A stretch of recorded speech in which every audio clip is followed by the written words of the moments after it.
Hello, it is Zena Krogadal, your American Dream Makers host. I hope you are doing well this morning. And it is a very beautiful morning. It is. I have an exciting guest coming on today. She is an amazing woman, and her name is Lynell Cavner. And I can't wait to bring her on. Let me play my intro video, and we will get started for today.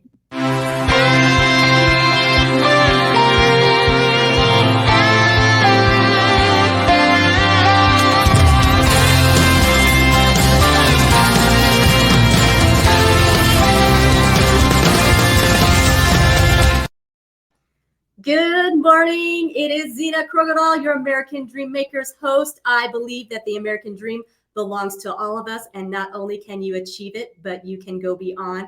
I have a very special guest with us this morning that is going to share her story of how she makes the American dream come true for others by helping them to heal physically.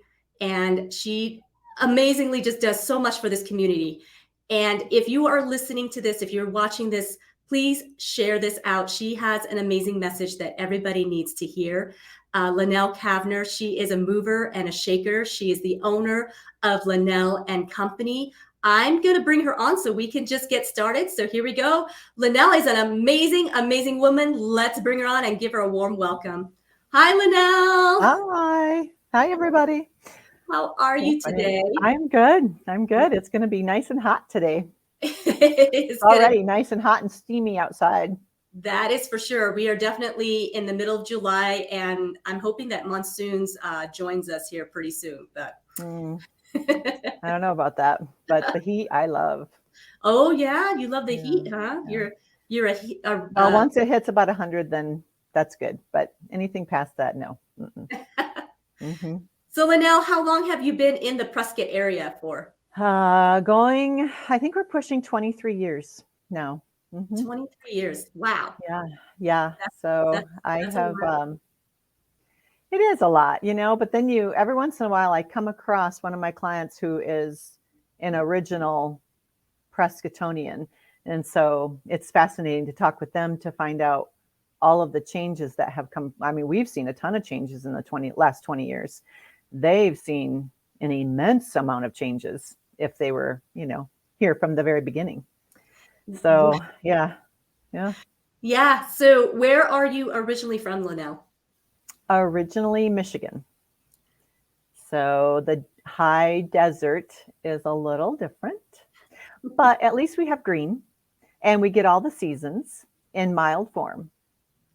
We at first had moved from Michigan to Mesa. That was not a favorite of mine. It was too dry, too flat, too dusty, not my thing. And then we got transferred to Vegas. Again, hot, dry. In the middle of summer, you'd open up your door to go out, and it felt like you were just walking into the oven. It was a little too warm. And then from there, we got transferred. And all of these transfers were with my husband's job at the time. So we got transferred to Georgia. That was one of my favorite places to live. Though we moved on July 4th weekend from hot, dry to full on hot humidity. So that was kind of fun. But it was lovely down there. It was really, really nice. And then from there back to Michigan, and then Michigan back out to here. So, yeah. That's great. So then you settled here in Prescott, and you raised your family here. Well, your daughter, I should say. Right. My little teeny family. Yes, I know. Yeah. We raised Annalise here. She was 7 when we moved here. So yeah, it was great.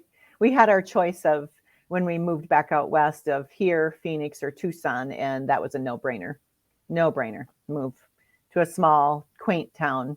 Though it's not staying small and quaint anymore. It's, it still has its little pockets, but we're hoping to maintain, at least I'm hoping that Prescott maintains its small knit community.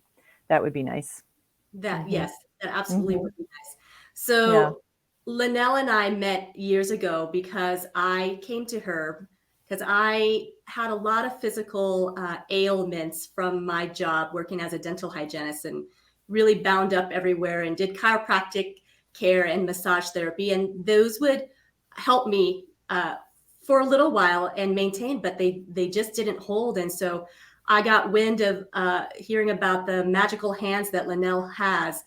And I have to admit, at first, when I heard about what you did, because it's so hard to describe, and I'm going to let you describe what you do because I'm just not going to be able to do justice. But I have to admit that when I first heard about it, I was like, boy, that just sounds like some voodoo work right there. But it's not. Hi, Bob. So good to see you. Yes, Prescott is very beautiful. You should come visit us very soon, Bob. Glad you could be on here today, this morning. But I thought, gosh, but I'm hearing so many good things about Lynell. I hear that she's a woman who loves Jesus, and so that made me feel a little more comfortable. I'm like, okay, maybe it's not really voodoo. Maybe I need to give this a try. And so I am so glad that I did, because she has done amazing work over the years, and she just wrote a book, Her Father's Hands. And so we're gonna have her talk about this, but this is a great book. You guys need to get this because it's such an inspirational story of why and how she got into doing what she does. So we're definitely going to get into that here in just a little bit. But I just wanted to just kind of preface that the testimonial is that she's kept me working for all these years as a hygienist, and I can move around without disability. So, oh, yay. I'm so glad. That's nice to hear. yes. Yeah. When I first started this work, well, way back when, the reason we had moved back from Georgia back to Michigan was because my mom had fallen ill. And so we moved to help take care of her. All of us kids kind of helped Dad as much as we could. And one night in the hospital, I was just massaging her feet, waiting for Dad or one of the kids to take my turn. And she struggled and kind of sat up a little bit and said, "You," with her pointed little finger, "you need to do something with those hands. You have your father's hands." And I'm like, "Well, can't you feel this? This is kind of weird." So I just, passed it off on that. She was on a lot of drugs at that point. So left it alone. Dad walked in. I told him, and he said the same thing. "Oh, it's probably just the drugs talking." But I never forgot that. That was the last thing that she had actually said to me before she ended up passing away. So then when my husband and I were riding on the elevator, I think we were either coming or going from the hospital. I don't remember which. He said, "I have this strange feeling we're going to move out west again." Nope. Didn't want to go. I had no desire to move again. We had moved and we'd been away from all of our family for like 12 to 15 years. And we were finally back around them. And, but I ended up giving in and saying, "Oh, fine," as long as we had some parameters this time. So everything went off without a hitch for us to move out here. In the meantime, he moved ahead of us while Annalise finished school and everything like that kind of took place. And it was back when computers were just getting up and started, and our IT guys at the company I worked for, they wanted us to try putting in a question into the computer. I don't know if you remember that when they were first coming around. "Oh, let's try this." So I put in something to do with my hands. I didn't know what else to put in. And all this stuff came up. None of it really impressed me. It wasn't anything. I just kind of did it for what they wanted me to do. But at the very last bottom line was the Bowtech technique. And I thought, what in the world? And all it said was something about repatterning the nervous system and that it was from Australia. That's all I caught. I mean, before they changed whatever I was doing on the computer. And I thought, well, maybe I'm supposed to know that because it was the only thing that caught my eye. Okay, so that was tucked in the back of my brain. We move. We're putting everything, moving into the house and all of that. We start putting our daughter in school. And one of the parents says to us, well, what do you guys do? Normally, I would have said, oh, I'm a human resources manager, or I work in administration and human resources, or something along those lines. I didn't. And it caught me off guard because I'm not normally like that. And I said, what I really want to do is this Bowtech technique thing. And then I caught myself. I said, did I say that out loud? And the guy said, maybe it's time for a change. And I thought, I don't even know him. In my head, I'm like, I don't know this guy from anybody. And he goes, hold that thought a second. And he gets out rummages through his wallet and he gets a card. And he goes, this lady, I just met her the other day. She moved here 3 weeks ago. I don't know if that's anything what you're talking about, but it sounds interesting. And it was exactly that. Now, maybe it's fate. I don't know I would call it a God divine moment, because my mother had passed away. She had said, I've got to do something with your hands. Gets me all choked up. And then that just followed along. And I said to my husband, can you just see? I can see my mom. She was a control freak, God bless her. But I could see her with my personality of running to and fro. I was like a butterfly, just flitting about all my life. But I could see her standing right next to God going, no, put her here. Now put her here. Now put her here. She'll get it. Okay. And I got it. So that's how it all began. Mm-hmm. I'm so glad you shared it. That's a great story. Nate says that Lynell & Company is great. He highly recommends them. This is Nate Avenstein. Yeah. Yeah, your whole team is very great. And when you walk in, you definitely feel at peace and you feel a calm, which is great when you're coming to a healing center, Mm-hmm. And so that's a beautiful story, Lynell, that, really your inspiration to come onto this adventure was really inspired by both, it sounds like, your mother and your father. Yeah, it really, really was. It really was. Growing up, I watched my dad. He was a farmer, nothing fancy, but he had a way with animals, and he had a way with us kids and with our mom. And it was incredible to watch how he used his hands just to help people just animals heal, or to know what was kind of wrong, what was going on with them. Like, I remember one time, if you get ear infections or whatever as a child, he would easily put his hand around the back of your neck and go, oh, it's just an ear infection. And I remember one time I was probably 5-ish, maybe, had a really bad ear infection. And the pain was just really awful. So he would always make a joke about it and keep it light but sweet, and he had this one cigar. I don't know what it was, and he didn't remember. I asked him, what was that cigar that he would smoke every once in a while? And anyway, he said, come here a minute. And he says, now plug your other ear so the smoke doesn't come out. And he blew the smoke into my affected ear, and all of the pain went away. And I thought, well, that's weird. And of course, as a 5-year-old, I am plugging my other ear. I thought that was kind of funny. Now that I think back on it, I'm like, really? But anyway, just a kind of a funny little thing. Yeah. But he had a way. He had a way of just being calm. He never hurried. He had a gentle saunter, but it was a purposeful saunter. It wasn't a hurry up, I got to get this done. Hurry up, I got to get that done. He was never in a hurry. He would say, and he probably got this from someone else too, but he would say, hurry, but don't rush. And I've always listened to that. My little brother is very much like him. He's always moving, and he never hurries. I'm sorry, he never rushes. And it seems like he's always hurrying to here and there, but he's the same with my dad. He has that purposeful saunter and just is neat. And that's how we do at the clinic too. All of the people that work with me at the clinic, they all have this way about them. Otherwise, they wouldn't be there. They have a very hypersensitivity in their hands.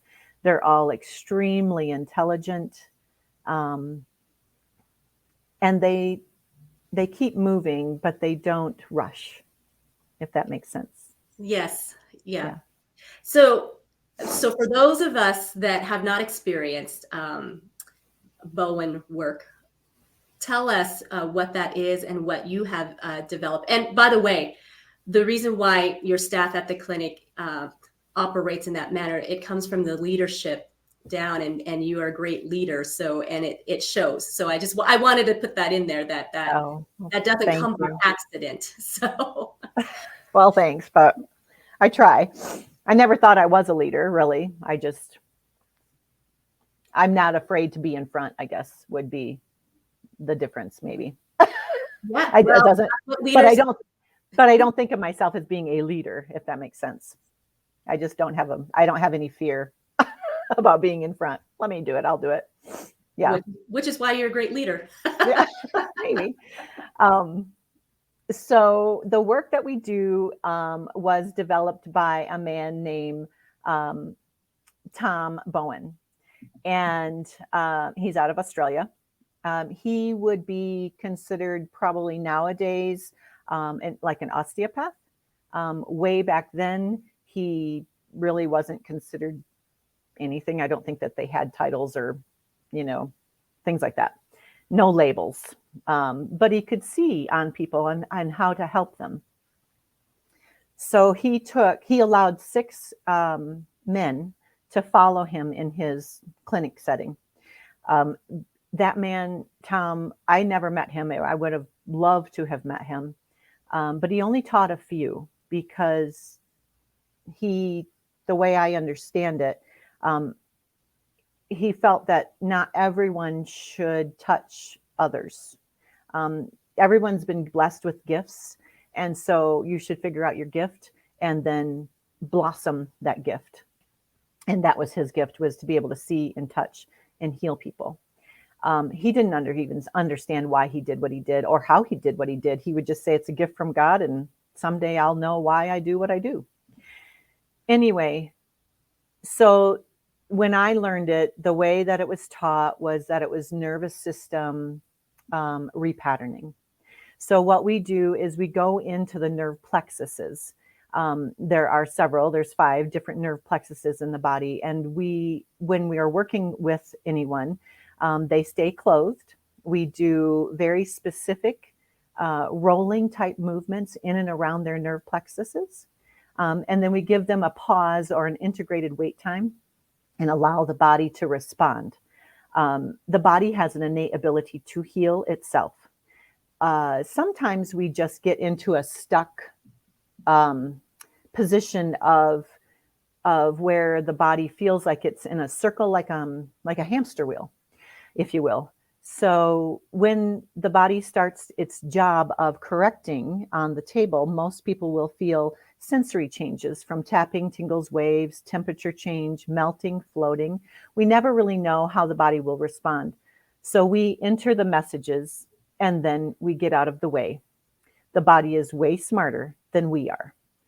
But we do know where the nerve patterns are. We know how they're connected.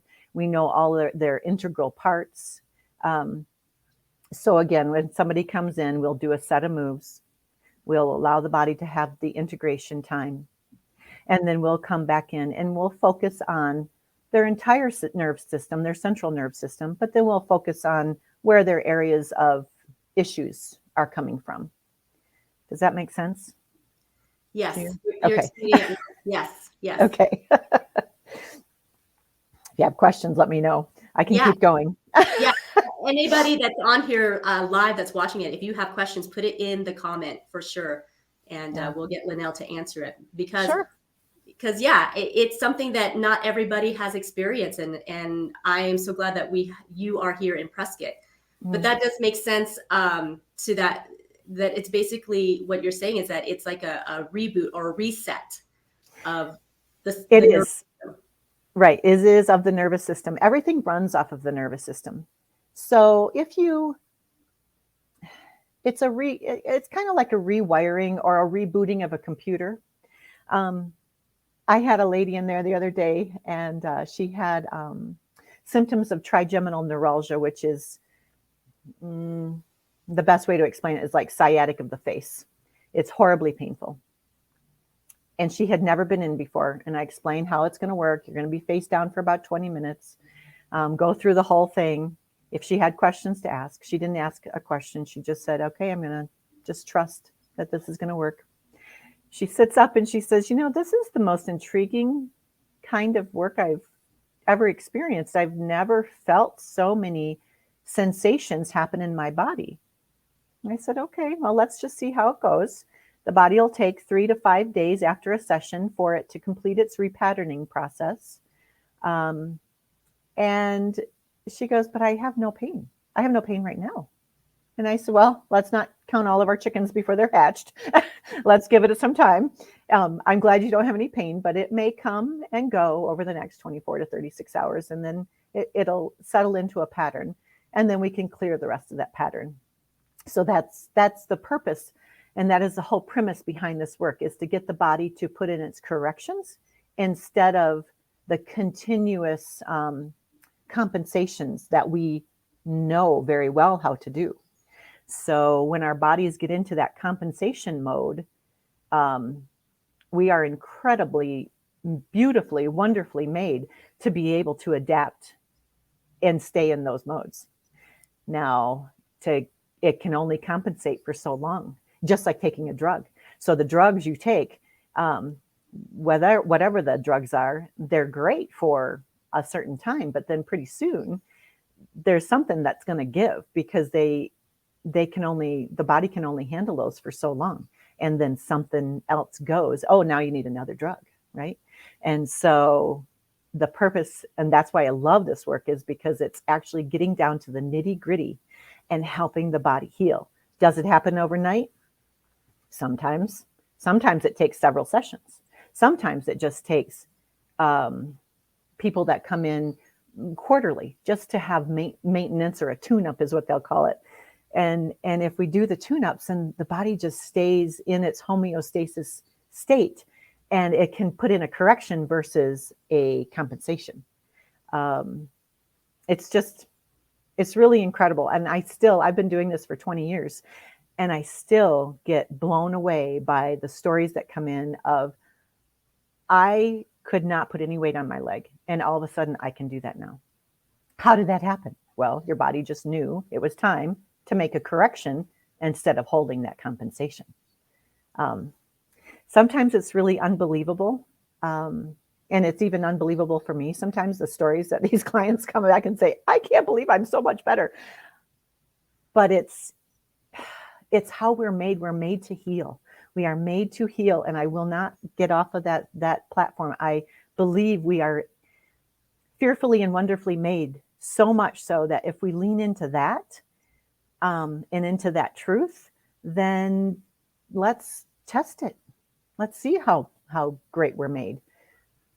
Yeah. Instead of being told that we don't know anything and our bodies are just falling apart and they can't ever heal and they've got to put on all these things. That's not true. I just don't believe that. I haven't been convinced of that yet, especially with the thousands of bodies that we have seen get better. It's mind numbing to me. And in your book, you mention someone that you've worked on that really got incredible, miraculous healing. You want to talk about that a little bit? So his name is Rob. And we're still plugging away. So he was in an accident that caused him to be paralyzed from T7, which is mid-chest, down.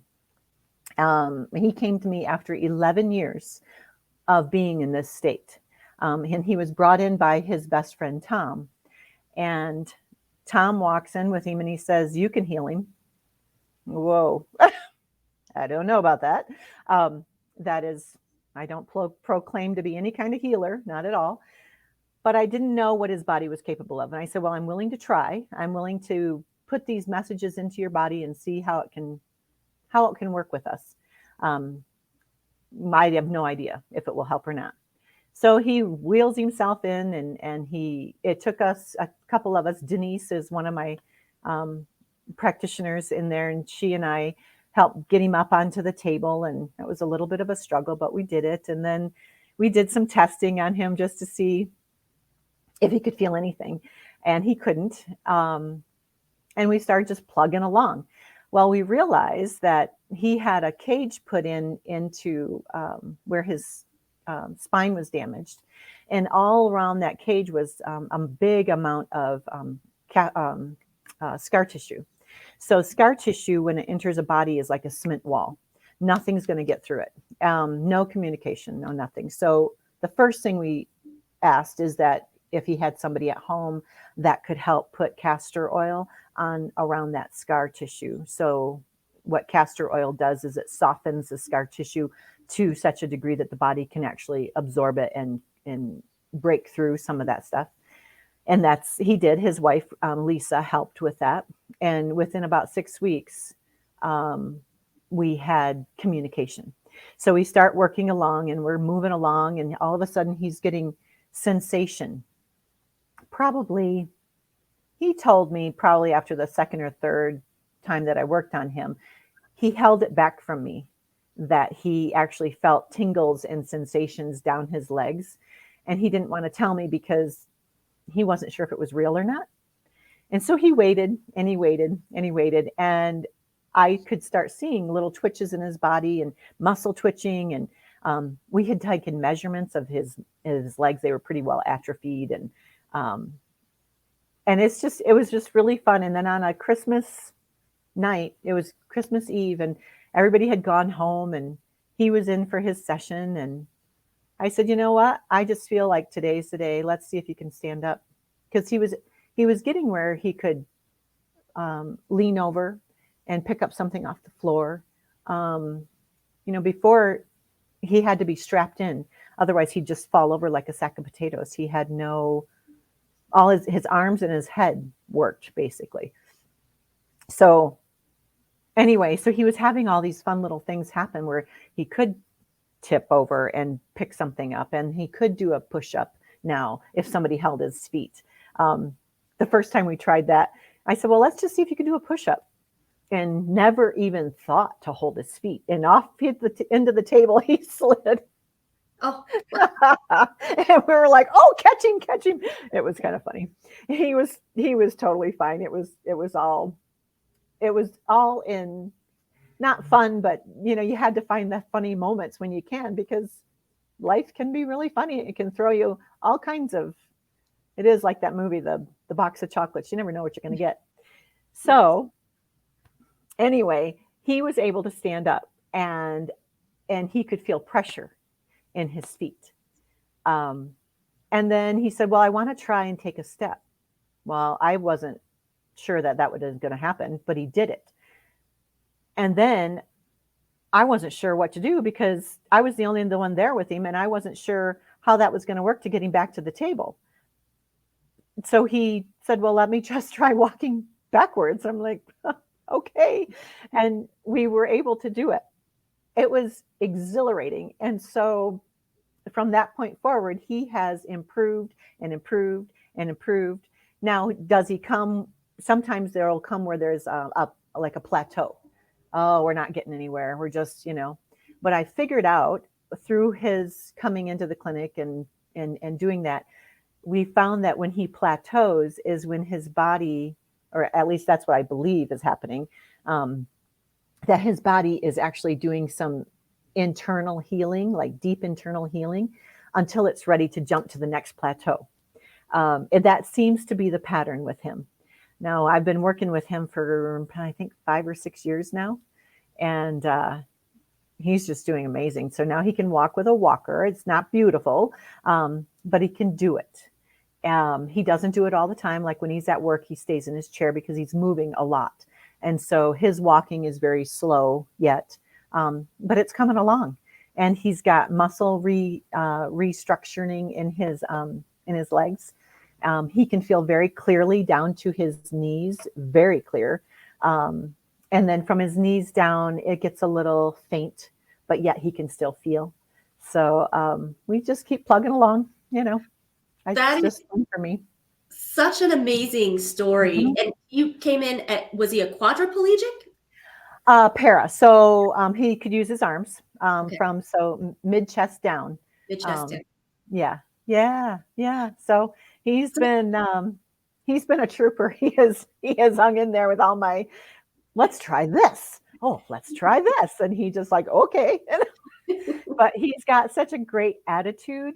Um, and that is what is imperative. And he's willing to do the work.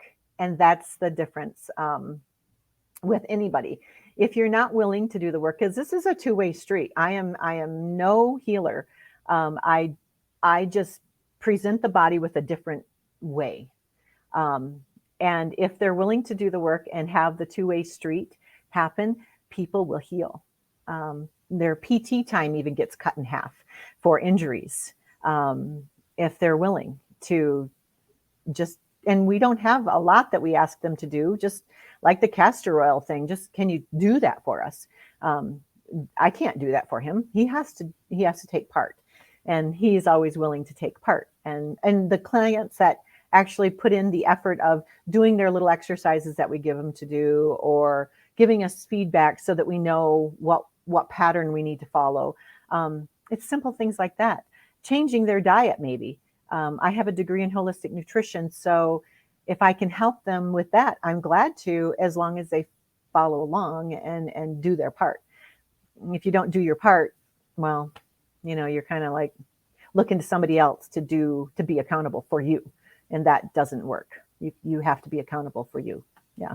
Yeah, that makes sense that Yeah. you have to be willing and ready Right. to receive, and also to do what is necessary for that healing. It, like you said, you have to just be in that place, it sounds like. So, and that, I would imagine that's probably the case for any healing to occur, that we have to be ready to receive and do. Oh, I would agree. Yeah. And Mhm. believe. I mean, you have to believe it's going to happen too.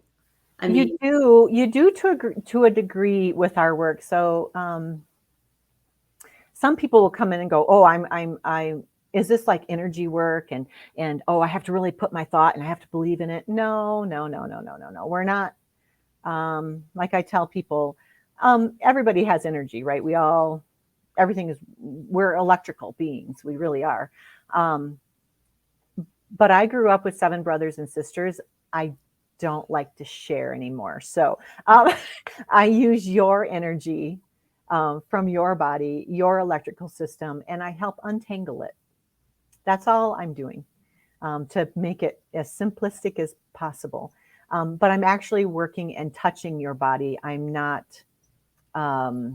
just woo woo waving over it. It's not that kind of energy. You don't have to believe, because we are actually helping the body move along and move out of that um, compensation mode and into its corrective state. Yeah, yeah, yeah. yeah, yeah. And it's very specific moves too. I know, coming in, you ask what the symptoms are, and then you like, okay, I know what we're doing today. Right, right. Yep. We are not all over the body like a masseuse would be, and we don't pop, push, or crack like a chiropractor. We don't need to. It's very specific movements in and around the nerve plexuses, um, and around the nerve meridians, and following those. And then just giving the body some time. Sometimes it's just time on the table, you Yeah. know? Hmm. The other nice thing is that you don't have to take your clothes off like you do with a massage, Correct. Correct. Now, lightweight clothing is helpful. Not the tight, like the Spanx. Those are a little challenging to work through. No heavy jeans or corduroys, but lightweight clothing that moves with your body. Yeah, we don't need to. We don't need to, because we can feel through that. And a lot of people feel more comfortable being clothed, or even blanketed on top of their clothes. That's totally fine. Um, but I know for me, for one, I would prefer that as well. Yeah. So it does seem to, yeah. And Tom Bowen never needed anybody unclothed ever. It was lightweight clothing, and back in Australia, it's very warm, and he was way out in no man's land when he was doing this. So we try and keep it as pure as possible. Yeah. That's great. That's great. And I imagine your hands really have to have really great tactile sensitivity for this work. They do. And the practitioners need to be grounded. So they need to be secure in their mind, their body, and their own spirit. No woo-woo. When I first started, I had so many people come in and go, "Oh, you're so normal." And I'm like, "No, that's relative, but okay." And no chickens hanging from the ceilings, and no, crystallization of whatever going on. We keep it as pure and pure as possible. But yeah, the gals that work in the clinic, they all go through very stringent testing that I believe is necessary. I also do not believe that everybody should just touch anybody. Everybody has a gift. You should find your gift and then make it blossom. And this is my gift. And so all the girls that are all the practitioners that work at the clinic, they all have that gift, and they're all very well grounded. They're grounded in their spirit. They're grounded in their body. They're grounded in their mind. Because a lot of people that come in with pain are not grounded because of their pain. And so we don't want to be spinning out of control along with them, if that makes sense. We want to have them have a safe space to heal. All of our rooms are very separate from anyone else, so that if they need to release tears or whatever, they have the privilege and the privacy to do that. I want to keep it as safe and pure as possible. And I think I've accomplished that for the last 20 years. So yeah, I try to instill that in all of the practitioners that work there, so that they do the same. It needs to be the same. It needs to be consistent. Consistency is the key. Mm-hmm. Yeah, that makes a lot of sense, that you would have to be very solid, grounded, as you say, when you're coming in, because you're touching people. So, and like you said, we're all energy. And so when people are in pain, you're going to have that energy on you. And so you're right. You can't be out of control, because you're the practitioner trying to help them to get back to homeostasis again. Right. Yeah, exactly. Yeah. Wow. Exactly. Yeah. What a beautiful, I'm so glad that you explained that in detail, because so many don't really know what it is. And even those that have been worked on, we're like, I don't know how this works. I know. Somebody said, I don't know how to explain it. I know. But I do explain it quite, I think I explain it pretty well in my book. So yeah, it's a fast, fun read. It just kind of gives a quick, a quick tour of my colorful tour of life. I wasn't one of those gals that knew what I wanted to do when I was graduating from high school. I had no idea what I wanted to do. I had no idea at all. And so I was like a butterfly. I would flit around and let's see, how about over this way? And how about over this way? And but eventually we all will figure it out. Most of us will. I was raised well and had an excellent foundation. And that foundation kept me anchored. Even though I was flitting around trying to figure things out, eventually that foundation, got me back. I stayed anchored to it somehow, and got reeled back in a little bit. And so yeah, it's I try and do that at the clinic too, is just help people. I love helping people, and I love employing people. It's really fun to see how the practitioners, the ones especially that don't think that they have it, or once they get going, because this work is very humbling. I will tell you that. If you think that you are all that, and your people are getting better and getting better and getting better, all of a sudden you'll have one that doesn't. and we need to figure out why. And instead, I wouldn't just toss them aside. We have to figure out why. What is holding that up? So that's why I would say this work is very humbling. It will, if you think that you're great, no. You are not the healer. And if you take that on, well, then you're going to have to take on all of the negatives too, right? So be careful. But the gals or the practitioners that work in there, sometimes they think that they're not doing justice for the bodies that are coming in, and they are. And it is really fun to take them and mold them and lift them up and support them, and to see them grow in their own confidence, in their own thought process, in their own spiritual process. That is really fun for me. It's neat to help anybody blossom and grow. I mean, I had those people in my life as well. To reach out to that kind of person is good. Mm-hmm. Yeah, to pay it forward and to serve and watch others soar and excel. It is very nice. So what inspired you to write your book? So you've been practicing for 20 some years, and this book you wrote, I believe you released it a couple of years ago. I did. I honestly have no idea. To answer that question honestly, I woke up one day and thought, I have to write a book. And I didn't know why. And Rob, we were walking. He comes into the clinic and he and I were practicing his walking. And he says to me, you need to write a book. Now, I had just woken up that morning and thought, I need to write a book. I didn't know why. I had never written a book before in my life. Never ever was a thing of mine. And then he says, you need to write a book. He didn't know that I had that thought. And then Denise, excuse me, one of my practitioners later that afternoon said, you need to write a book. And I thought, okay, 3 times a charm, let's do it. I had no idea how to write a book.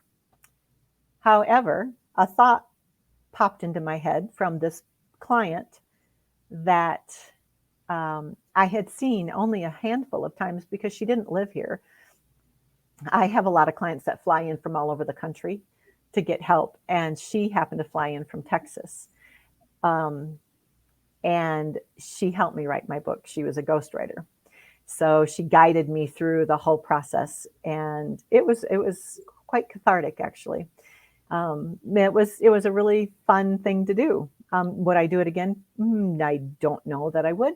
I won't take it off the table. I've been told I need to write another book, but I don't know what that's going to be on. I'm not adverse to it. I just don't know what the subject would be. Mm-hmm. Well, I just want to basically make an offer to those that are on here with us today. For those that, if you're sharing this out, share this out. For somebody that is sharing the most, I'm going to get you a signed copy from Lynell. I'll make sure she signs it personally. I will sign it. But I will get a signed copy to you. And in the comments, you guys ask questions, make some comments in there. To those that are making the most comment, I will also make sure you get a signed copy of this sent to you, because this is a very inspiring book to hear Lynell's story and why she does what she does. And so I absolutely, right now, I think Bob Donnell has the most comments so far, but the show's not over yet. So you guys got time to make some comments and ask some questions and that sort of thing. But I do want to make sure, to let you know that I do want to provide that for our viewers today. And so for those that will not be able to get that, you can get it on Amazon. Okay. Yep. Or at the clinic, at my clinic. So, but I guess I wrote the book, not to only honor my father and then my upbringing, but also to help those that are wondering, they're kind of spinning in a circle of, what do I do with my life? What do I do with my life? You don't have to know right now or yesterday or tomorrow what you're going to do with your life, but keep moving forward. And that's what I was hoping my book would do, is help people know that this too shall pass. Whatever it is that you're going through, it will pass. Eventually, things will always have a way of working out one way or another. And I'm hoping that it will inspire people to put one foot in front of the other and keep looking and keep knowing that there is something. Everybody has a purpose. We are here for a reason. Just keep searching. It's, you're just don't let anybody put your light out. It's just, we all have a little light inside of us, and just keep letting it shine a little bit more, a little bit more. And if you're around people that keep dulling it down, cut them out of your life. Move on, and keep putting those one foot in front of the other. You'll be surprised when you start doing that and just seeing the positivities of everything. Just look up, don't look down. It's too many of us look down and have a narrow view of the world. And when we look up and look out and see all of God's beauty and what's out there, the possibilities are endless of what we are made to do. If we're made in His image, well, then let's push that forward and say, okay, well, if I'm made in His image, then what can go wrong?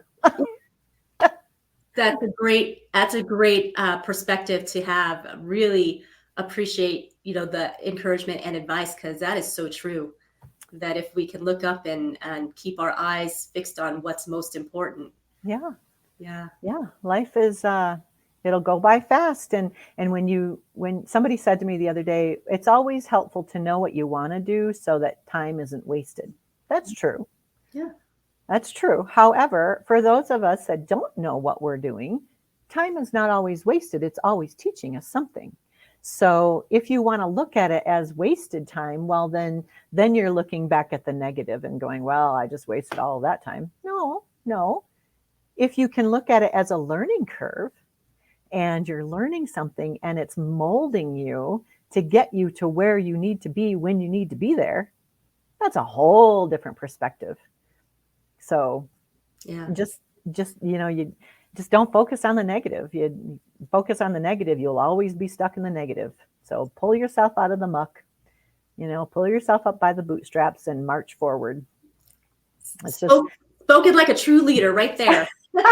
Maybe, I don't know. We were taught that on the farm. Well, you're not bleeding and you're not bleeding out and you don't have diarrhea and you're not throwing up. Get moving. We got work to do.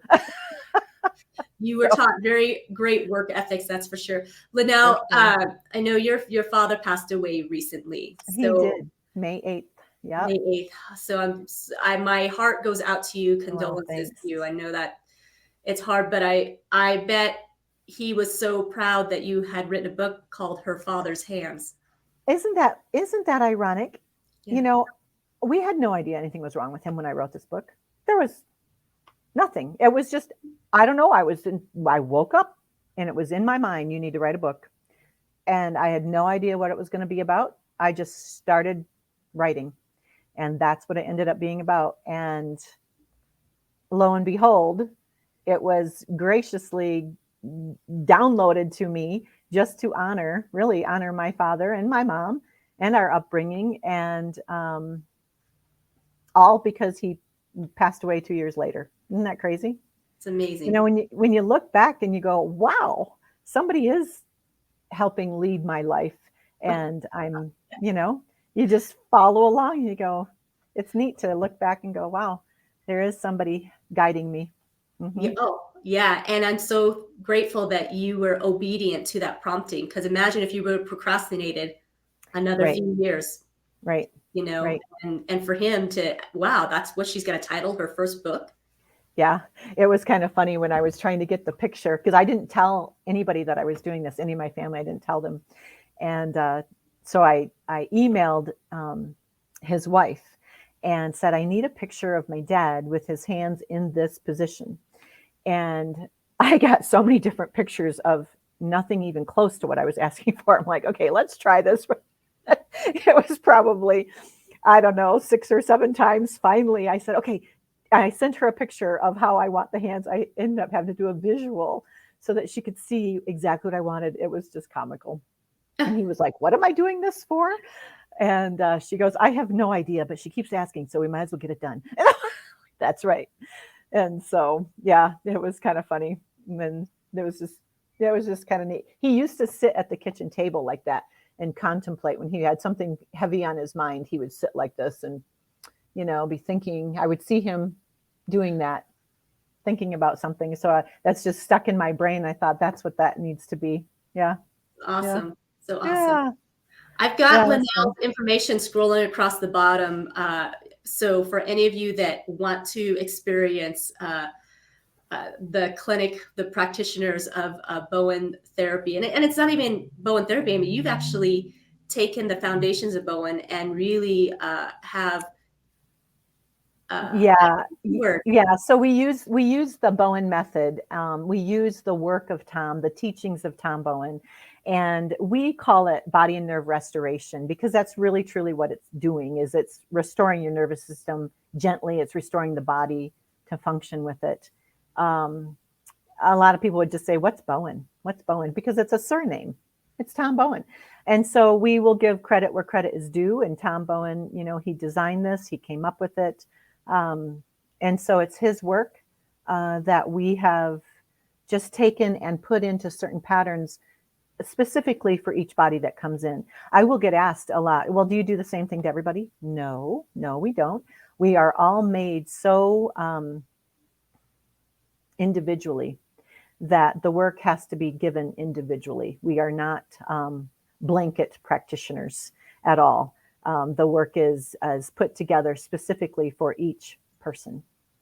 And that's how they heal. And I believe that's the way it needs to be, not a blanket. Do I have protocols? Absolutely. For certain things, because those protocols, the baseline of those protocols will definitely help people that come in with the same basic things, something like sciatic, migraines, scoliosis, those kinds of things, infertility. We do have very beginning protocols or baseline protocols that we would start with. But then depending on how the body is actually made, the practitioners are so good and so well equipped to be able to navigate the bodies that come in. That's why I don't have a lot of practitioners, because it is so, that keeps going out, sorry, because it is so specific, and they need to be really, really good at what they do before I'll let them just be in the clinic. Yeah. That makes sense. And so you mentioned infertility is something that people will come in to see you for. How over the years, how successful is the infertility? We have been quite successful with that, actually. Most of the time, it's just the alignment of the pelvic girdle. So I honestly don't know how many babies that we have helped bring into the world with this, but well into, I would say it's got to be between 20 and 40 babies. Wow. With helping the women. Yeah. That's great. So anybody that is having a hard time conceiving should go see you first before they start the drugs. Let's see what the body's capable of first before you start adding drugs to the body. I believe the body is so capable of so many things, and we have been taught and trained quite incredibly well, unfortunately, that we need to shove it full of drugs to make it work. Well, I say, let's see what the body's capable of first before we start shoving it full of herbs, vitamins, or drugs.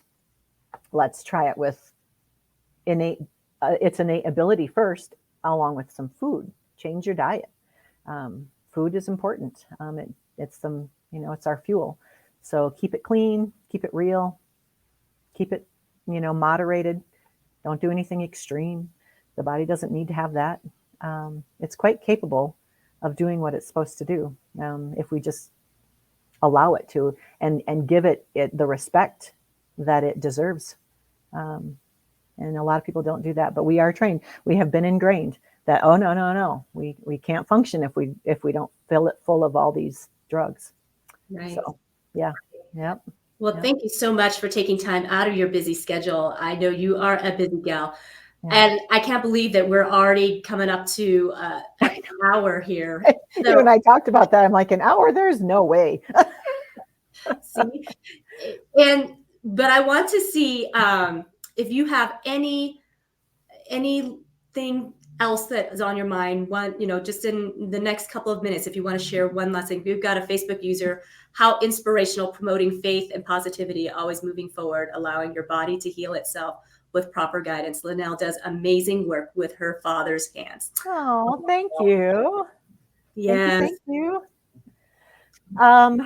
Do I have any more inspiration? Yeah. Do you have any last words, the last couple of minutes here? Anything you want it to impart on us? Yes. I would say listen to the little red flags that your body throws up. It's throwing a flag, even if it's a little flag, for a reason. So just pay attention to them. If you need to stop what you're doing, here's something really quick for everybody. This will help you. If you throw your back out, stop what you're doing. Don't try and shift it back into place. Don't try and do that. Lay down if you can. Put your legs straight up the wall and rest for 15 minutes. It will restore your structure, and it will help your body just come back down, calm down, and quite often it'll go back into place. Just stop what you're doing and let your body tell you what's happening. It's quite capable if we just listen and respect it. Mm-hmm. So that's how I would end it. That's actually a great tip. I'm glad that I'm glad you had those couple of minutes, because so many times you're right. The back goes out and you're like, oh no, what do I do now? And they start cranking on it, going, oh, don't do it. Just stop. And putting your legs up, that alone, the first time I tried, the first time you told me to do that, I thought, I don't know how that's going to really work, but okay. But it is amazing, at the end of the day, that when you put your legs up, that it really does readjust and realign your back. And it helps your body and everybody calm down, because it brings blood flow back to the heart without the heart having to work too hard. So it just calms everybody down. It'll just calm you down, and then the body has a chance to restore itself. It just dawned on me. I guess that would be a great nightly routine just before you go to bed, to calm your senses down. Absolutely. Yep, absolutely. It would. Yeah, truly. And I'll have, some of the people that can't get on the floor, do it in your bed. Put your legs up the headboard, and then all you have to do is bring them down and go to sleep. Yeah. I think it would be, if the clients that actually do that have great success with it. Yeah. So I would give it a try. Awesome. Yeah. Well, thank you again so much for being on American Dream Makers. You truly are an American Dream Maker, because without our health, we can't go out there and achieve, that dream for sure. And so, Lynell, thank you so much for giving your heart, your service, your hands, all of that. Really appreciate you so much. And Prescott community definitely is very blessed to have you. So, and as you mentioned, there's people who fly from all over the place to see you. I mean, that's how awesome the clinic really is, because there isn't very many. And I know there's ideas and works of how to get that throughout, expanding more. But for now, we're just very, very blessed that you're able to do what you're doing. So maybe they can fly to Prescott. That's okay. Yeah. We do have an airport now, sort of. That's right. That's right. We do. And a little tourism, it doesn't hurt. So helps across the board. Mm-hmm. For sure. Well, I will say a goodbye for now. Thank you again, Lynell. Thank you. Woman, keep up the great work, and blessings to you, sister. Thank you. You too. Everybody, thank you so much for tuning in today. Please make sure you share this out. What a wonderful, inspirational story and background that Lynell has, and absolutely get her book, Her Father's Hands, on Amazon. And for those of you that have shared this out and commented, you are getting a signed copy from Lynell. So I will be sure to get a hold of you, and we will get that to you. So have a wonderful, blessed day, and I'll say goodbye, and have a great rest of your day. Let's get some things done. Okay, take care, guys. Take care of yourself.